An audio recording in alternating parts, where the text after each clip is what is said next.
Bonjour, nous allons parler aujourd'hui du statut du narrateur dans le récit et des choix de focalisation. Alors le narrateur peut être soit présent dans l'histoire, soit extérieur à l'histoire. Lorsqu'il est présent dans l'histoire, la narration se fait à la première personne. Il est présent à titre de personnage, de héros ou de simple témoin. Regardons. Alors ici, nous avons nos personnages, un Père Noël et une grand-mère.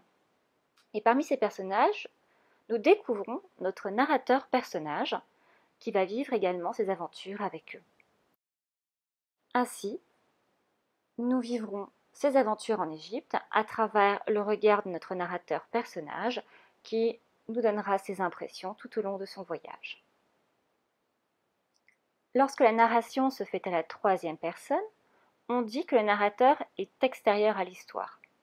Alors dans ce cas, le texte donne souvent l'illusion d'un effacement du narrateur devant son récit, mais il peut manifester sa présence par ses jugements et interventions. Alors, lorsque le narrateur est extérieur à l'histoire, il a le choix de la focalisation.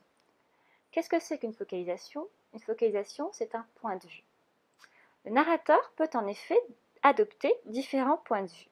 Regardons.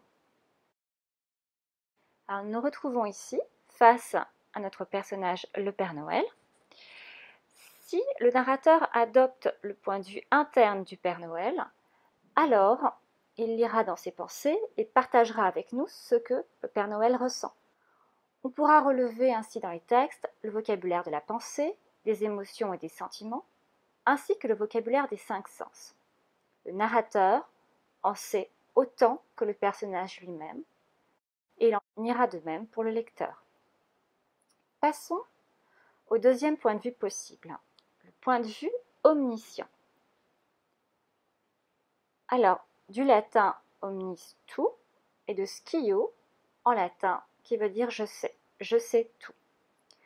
Alors par définition, lorsque le narrateur adopte un point de vue omniscient, le narrateur sait tout sur ses personnages, leur présent, leur passé et leur futur. Il en sait plus qu'eux-mêmes et en informe le lecteur. On peut alors dans les textes relever des indices de temps, des compléments circonstanciels de temps ou des temps verbaux. Il peut décrire des actions qui se passent simultanément en 2 endroits différents. Passons maintenant au dernier point de vue, le point de vue externe. Alors, le narrateur, lorsqu'il adopte le point de vue externe, décrit objectivement la réalité. C'est un simple observateur.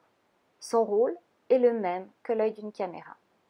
On n'accède pas à la conscience des personnages. D'ailleurs, le narrateur ne cherche ni à expliquer, ni à interpréter le sens des actions.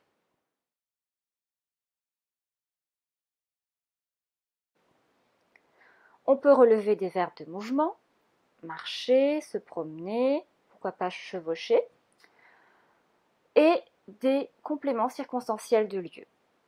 Ici, à droite, de l'autre côté de la pyramide par exemple. Voilà pour aujourd'hui. C'était un rappel de cours sur le statut du narrateur dans le récit et sur les choix de focalisation. Je vous dis à très bientôt pour de nouvelles aventures.